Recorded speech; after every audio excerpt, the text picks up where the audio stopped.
What's up, you guys? Teller checking in for Dana White's Contender Series Season 8, Week 7. We got a great episode here. There's a couple fighters that are fighting on this card that are on my radar. I think there's 2 fighters that are fighting on this episode that have some legitimate potential. I'll highlight them as we get to those fights. I apologize, I did not get my prediction video out for last week's Dana White's Contender Series episode. But for those of you guys that follow my official plays, for those of you guys that work with me there, you guys know we did have a target. We cashed in on the main event play of Elijah Smith there. It was a little chalky, but we did get in on him under minus 200. We got in him early at minus 195, and he settled around a minus 230. I thought there was still value even there. Elijah Smith is a fighter that's been on my radar for quite a while. I used to follow his father, Gilbert Smith, who fought on the Ultimate Fighter, fought under the UFC banner a while ago. It's crazy how fast time's flying, man. It seems like I was just watching Gilbert Smith on that season, and now he has his son working his way into the UFC. And Elijah Smith's the truth, showed to have some serious heart. He could take a shot. You saw him in the 3rd round, but even early in that fight, I mean, he showed that he has some serious tools, solid grappling, solid striking. That's that 2nd generation type of talent of a fighter who's just been learning the overall MMA game from a very young age. So I thought he should have been like a minus 300. So I saw that value. We jumped in on that. That was a 3-unit play. Check out my last 12 official plays, boys. We've only missed one, and it was a split decision plus 130 play on Zellhuber to win via decision. So, and I thought he could have won that fight. I thought he actually won rounds 1 and 2. So we've been on absolute fire, guys. 32.91 units of profit going into this Dana White's Contender Series episode and working our way into UFC Paris. You guys can catch my full prediction video for UFC Paris here on the channel as well. And I appreciate you guys a lot. Won't hold you up.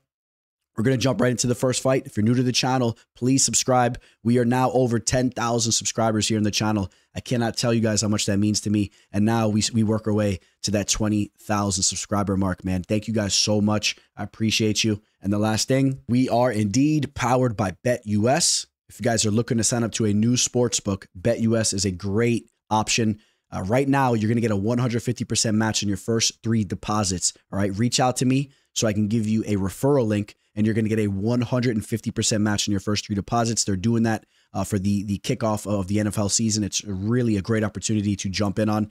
And like I said, man, shoot me an email, shoot me a DM on Instagram or Twitter, and I'll give you further details. But that's an excellent opportunity to jump on. All right, guys, let's jump into the first fight. The teller.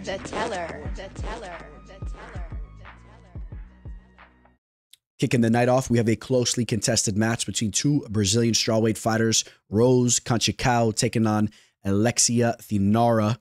Now, if you're looking up tape on Rose Conceição, you may see her named Rose Brito at times as well, because you guys know, depending on the day, if it's a Monday, the Brazilian fighter will use their father's last name. If it's a Tuesday, they will use their mother's last name, and then so on throughout the week. They'll swap it every other day. And of course, I say that joking around, but Brazilian fighters always swapping out their last names. When you're looking up tape on them, it can make it confusing. But Rose Conceição, she's a fighter that has some strong wrestling accolades. She's a Brazilian wrestling champ there. In her last fight, she just snagged up the LFA championship as well. But her wrestling and her grappling is her base. To say the least, I'm not impressed with what I've seen from her as far as her striking goes. Okay, I think that's one thing that you have to be a little bit alarmed with. As far as her overall skill set goes, I'm not impressed with anything I've seen from her on tape with her striking. I think you're really banking on her to have success with the wrestling in this matchup. On the other hand, Alexia Thainara, this is a girl that's very aggressive with her striking. Shows to have a little bit of pop there. Now, not a lot of knockouts, but that's to be expected in the women's strawweight division anyway. Just because a girl's not getting a lot of knockouts doesn't necessarily mean that she can't go over there and kind of crack for the division. I mean, this girl, she'll run across the cage and look to put it on you and can win a nice decision, bloodying you up or putting that volume on you there. Okay, so that's the type of fighter she is. When it comes to her grappling, it's not that bad either. I mean, she has 6 submission victories out of her 10 wins. She trains extensively with Amanda Ribas, which Ribas, her bread and butter is her grappling. She's a very polished BJJ player. And I believe Amanda Ribas' dad is the coach over there at Team Ribas. And the jiu-jitsu is the strength of that gym. But we've also seen the striking really come around too. Amanda Ribas is a fighter that's taken her striking up to another level. So I think that Alexia Thainara is going to be the more well-rounded fighter here. Again, if Rose is going to have success in this fight, I really think that she's going to be having to rinse and repeat with the takedowns, have a lot of success down on the mat. And I'm not really willing to to back her here, just based on the format of the show. You guys know these fighters know they need to go out there and perform and entertain. And I'm not sure if Rose is going to find that sub. And I'm also not sure if she's going to be able to just smother Alexia down on the mat. And Alexia has shown some growth and some development with her grappling, man. She's decent there. Her hips look decent. And I could see her battling in those grappling exchanges just as well. But I like the strength of the striking, which leads me to pick Alexia Thainara to win this fight. And also, some things that I like about Alexia, has a little bit more pro experience, even though she's a year younger. She's been in there with some decent fighters. She just won a championship as well in the regional scene over at SFT. But she's been in there with girls like Bruna Brazil or Ryan Amanda. Those are fighters that we've seen come through Dana White's Contender Series and whatnot. She had a victory over Amanda. She did lose to Brazil, but made it to the third round. Brazil's not a bad fighter. I like some of the names that she's been in there with, and seems to be a pretty good athlete. And I don't give you this pick with a lot of confidence. I don't. But Alexia Thainara is the underdog. She's right around a plus 115 right now. I would say the value is on the underdog and Alexia Thainara, and this should be a close fight. But she will have to stuff those takedowns, and she will have to just mix things up. If she's taken down, needs to work her way back up to her feet and display her striking, which she should have an edge. And I will say Alexia wins this fight via decision. I think she has some solid moments there in the feet and could potentially get a contract here just by showing that aggressiveness with her striking. I say she wins a unanimous decision, and I'm going to say she gets a contract. How about that? We'll do some guesses on who's getting the contracts in these fights as well. I'm going to say she snags up a contract. We have the return of Kevin Vallejos. He's taking on Teague. Kevin Vallejos was one of the fighters that I was referring to in the introduction as a fighter that I have on my radar on this episode. This is a fighter that should be getting a contract. We'll jump right into that, man. I'll give you that sneak peek. I have Kevin Vallejos getting a contract, which obviously means I have him winning this fight. I really have liked what I've seen from Kevin Vallejos. Even in the fight that he lost when he was on Dana White's Contender Series, that was a year ago, he lost to Gene Silva. Gene Silva's been on an absolute tear. All right, Gene Silva's a fighter that we've caught at underdog odds in some of his early fights in the UFC. I mean, we love Gene Silva, man. This dude just goes out there and knocks everybody out, fighting out of the MMA nerds there. And, that was a fight that actually Kevin Vallejos had some success. That was a tough fight. It was an entertaining fight, but he had some success early in that matchup. Take this into consideration. He was just 21 years old at the time. He's a very mature fighter for his age. Since that loss, he went out and bounced back with 2 victories in a row, finishing both of them, dating back from 8 months ago. Also, he's been in there with ex-UFC fighters like Eduardo Grigori, who wasn't the best fighter, but still, he's had some moments in the octagon. He went out there and finished him in the second round before going into that Gene Silva fight. I think he's been pretty tested, especially for his age.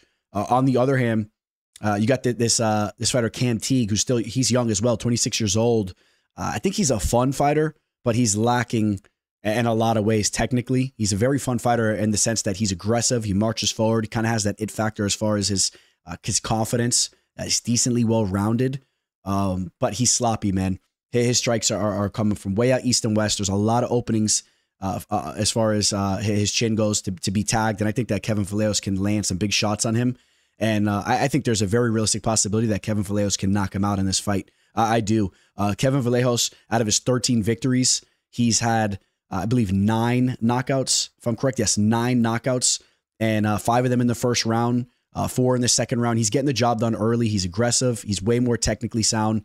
And even though we haven't seen Teague finished, we haven't even seen him lose a fight. When you're watching the tape, Kevin Vallejos is the fighter that's much more polished and, in my opinion, has a much brighter future in the sport. Okay, time will tell. But when you're taking into consideration he's just 22 years old, I mean, there's just no question to me that he has a much brighter future. As far as what I'm speculating here, I like who he surrounds himself with.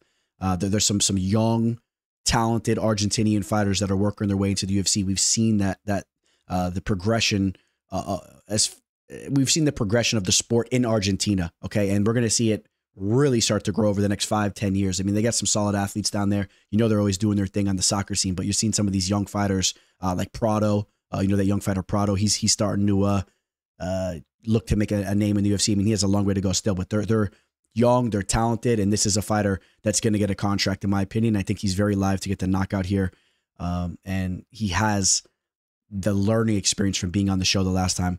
All right, so Kevin Vallejos, he's right around a -350 right now. The comeback on Cam Teague is right around at +275.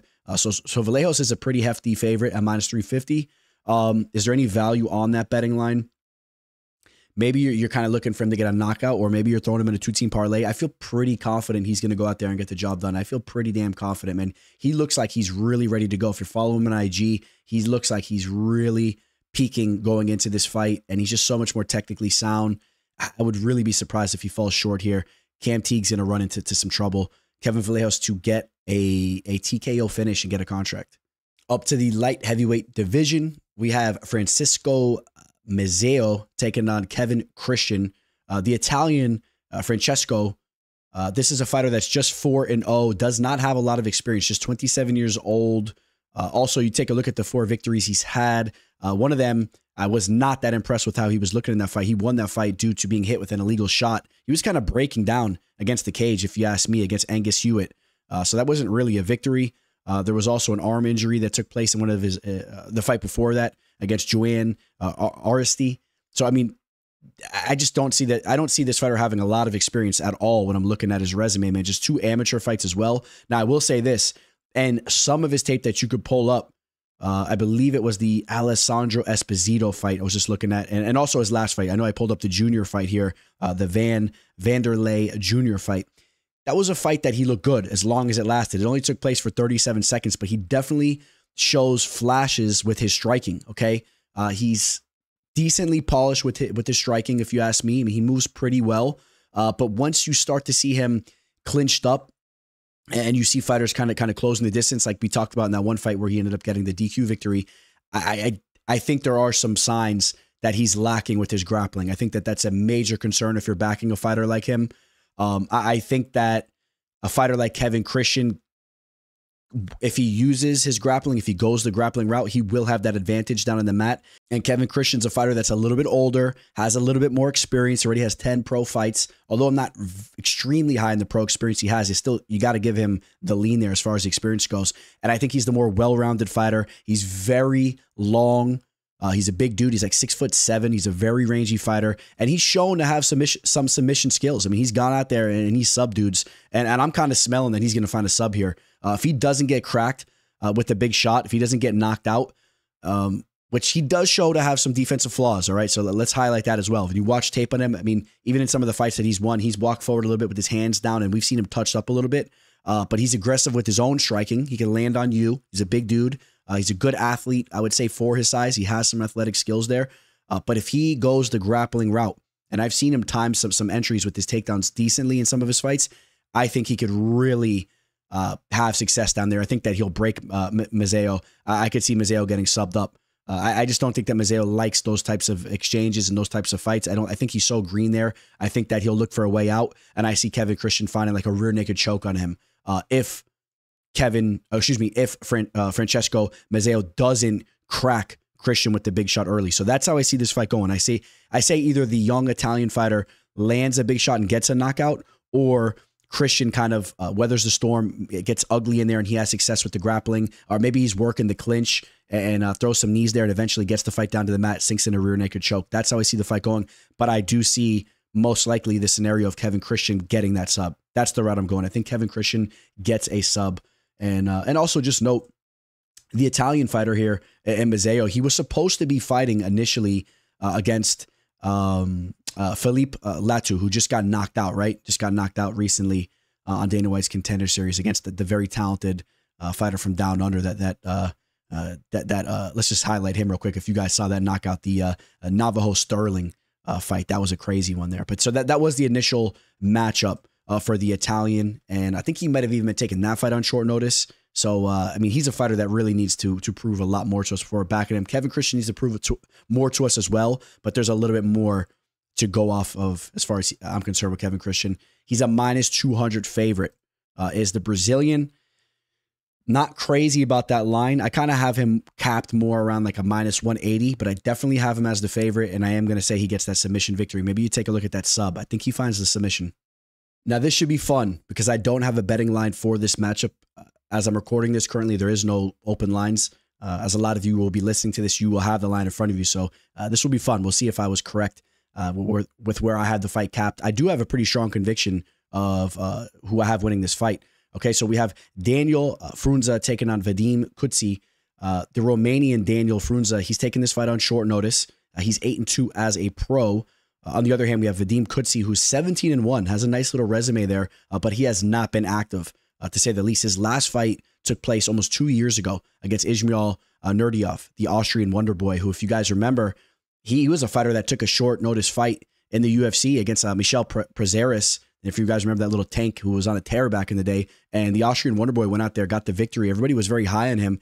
He had some wins, losses, eventually was cut by the UFC and is getting another opportunity to fight. And he's actually fighting on the undercard of that Max Holloway versus Ilia Topuria fight card, UFC 308, just to kind of highlight that. And you could pull up that entire fight between Ismail Nurdiov and Vadym Kutsyi. And it's a good fight. Kutsyi gets the knockout in the first round, so that's a major feather he could put in his cap, going out there getting a first round knockout over a fighter that's had some success in the UFC. Kutsyi, I do believe, is the more well-rounded fighter here. If there's one thing that Danylo does pretty good, I would say it's his striking. He's a pretty aggressive striker that's had some success there. Maybe he can go out here and capitalize with the striking. You take a look, he's 8-2 as a pro, with 7 of his 8 victories coming by way of knockout, okay? And you could pull up some of his fights on YouTube, and he does look to be dangerous there. But Kutsyi also showed that he's dangerous there. In that Nurdiov fight, cracked him with a nice, I think it was an overhand right, cracked him, finished him up there. But the X factor here, in my opinion, is that Kutsyi can go the grappling route and he could have a lot of success. I really do believe that. And that's what's pointing me towards his direction. Now, if he fights an unintelligent fight and looks to showcase his striking, and this fight ends up being a brawl in the feet, I definitely think that Daniel's live here. I do believe that he's live. But all in all, I take a step back and I just see Kutsyi being the more well-rounded fighter. He hasn't been in the cage for quite some time, but I'm willing to bank that he's prepared for this moment. This is a huge opportunity for him, and I have to believe that he understands that. He looks to be ready to go on IG, looks to be in good shape, and Frunza coming into this fight on a 4-fight winning streak. He's been having some success over in the LFA, getting some knockouts. Like I said, he is dangerous on the feet, but I'm going to say that Vadym Kutsyi fights an intelligent fight, changes levels here and there, and should have some good success in this fight. And I think that Vadym Kutsyi, like I said, I don't have a betting line on this fight. I think Vadym Kutsyi is going to settle in. Maybe I'm going to say settles in around a -200 favorite. And I'm interested to see if I'm wrong or right there. But I think he should definitely be the favorite. And I'm going to say, let's see, does he get the finish? Let's look at Frunza's, and this is the thing, right?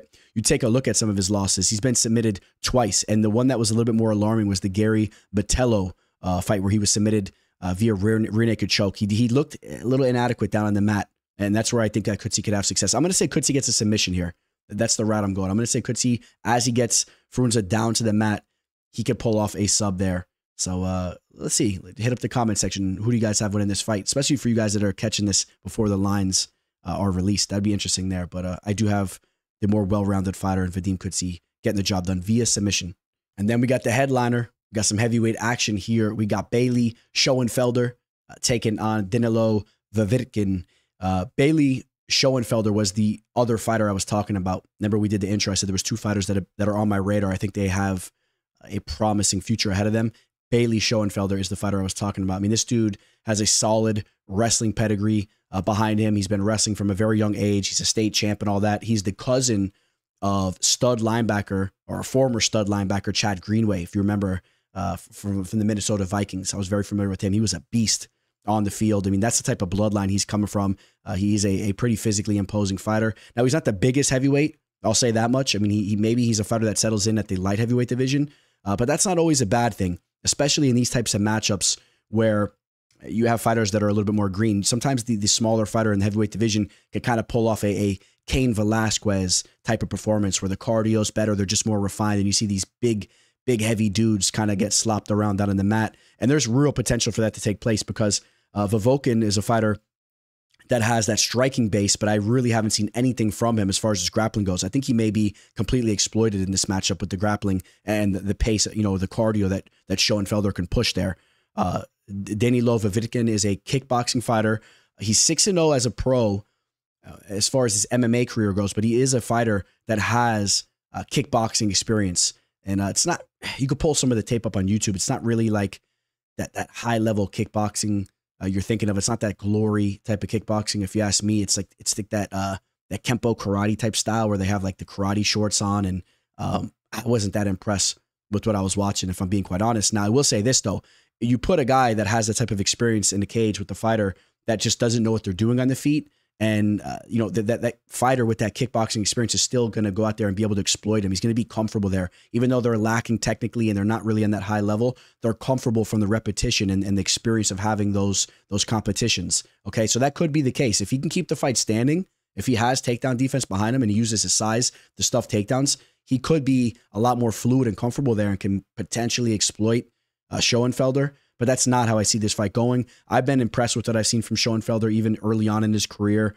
He's a fighter that doesn't even really push the wrestling right off the rip. He's patient. He waits to use his wrestling, which shows his confidence in his overall game. When you take a look at some of the fights he's had, like for example, you take a look at his last two fights, right? Which they're pretty impressive to me. The Badu Zaki fight, that was a fight where I don't know what Badu was thinking. Badu was out there trying to shoot takedowns off the rip on a fighter that was a much more polished wrestler. And I like the way Schoenfelder just let him gas himself out with those attempts, just stuffing everything and then eventually just breaking him down and using some of his striking skills, throwing some knees, working the ground and pound where he got that finish there. And then after that, he did snag up a regional belt there over at the CFFC promotion where he defeated Greg Velasco. We've seen Greg Velasco fight on Dana White's Contender Series. He's now lost his last two fights, but he was undefeated going into those two fights. And Velasco, he's not a bad fighter. He's built like a bowling ball. He's stout, but I think that's a fighter that could eventually start to have success as his career pushes forward too. So that's a decent victory. Got the knockout there in the second round. Bailey Schoenfelder is the fighter here that should go out there and get the job done. Like I said, he should be able to use his grappling and just dominate this fight as it goes to the second and third rounds, if you ask me. And on the feet, I wouldn't be shocked if he could hold his own there, but he shouldn't go that route. He should use his grappling to really exploit the opposition here, which I think that's a very realistic possibility. I don't know. This dude, Danylo, he's been fighting low-level fighters. You could pull up a lot of his fights on YouTube, and some of them are just comical. I mean, there was one fight where he's in there with this dude. It's in some type of backyard, and I'm not going to lie, I was a little jealous that I wasn't out there. I think the fight was taking place in like in Russia or Ukraine, wherever it was. But I mean, it was just in a backyard, like a little town, and everybody's out there in the bleachers. The grass was nice and green, and I'm like, damn, I don't know. I would like to be out there with a nice cold one in my hand, chilling with the locals out there having a good time. I mean, they knew what they were doing out there. That looked like to be a fun Saturday in the town. I mean, it's low level type of stuff. The dude he was fighting had a huge beer belly. He cracked him up, finished him early. That's not the type of fighter he's fighting here. Bailey Schoenfelder is the real deal. And there's a reason why he's a minus 650. He's a huge favorite. Right now, he's a minus 650 favorite. The comeback on Danylo is a plus 475. Listen, there's going to be question marks in regards to Schoenfelder. That's a very high line to be touching. I'm not really advising you guys to do that there. If you threw him in a parlay and you try to chip up a little bit, throw a couple of chips in your pocket, you're most likely going to cash there. That's a high line, though. If you really had to have action on this fight, I don't even want to advise that. But, I mean, maybe you're chasing the dog and hoping he could stuff some takedowns and have some success with the striking. But I'm not going to advise that. I would say even as high as the line is, you're still on the Schoenfelder side because I really think he's gonna look good here. He's been training over there at Team Kill Clef FC, like I said, making the trip down there. He's been surrounding himself with good people. All the big names over at Team Kill Clef FC. You see him in his corner, George Tokos, and a couple other dudes there that are towards the top of that gym. And you got to believe he's really learning the ins and outs of MMA, and he's going to start to have some success. Only 27 years old. So that is definitely the pick. And I'll say he gets a finish. I say he gets a finish in the second or third round using his grappling to take over this fight. All right, guys, that's going to do it. We'll wrap this up. I may be going live this Tuesday night for the card. We'll see. If I'm not going live this Tuesday, maybe I'll aim to go live for UFC Paris. You guys know I try to at least get one in per week, so we'll see how that goes. And if I do go live, I hope you guys join me. Big shout out to everybody that hit that subscribe button. It really means a lot to me, guys. I'm really happy I hit that 10,000 subscriber mark. I've been grinding towards that for a long time. And thank you so much for everybody that's in the comment sections with the congratulations and these shooting props towards my way. It really means a lot to me, man. I really appreciate you guys. All right, so we will have an official play locked in for this card. And if you want to work with me, shoot me a message. And we definitely have some big action lined up for UFC Paris as well. So if you want some information on that, shoot me an email, DM me on Instagram or Twitter. Go follow me there while you're over there. Thank you guys so much. Have a great week. Signing out. Teller. The teller. The teller. The teller.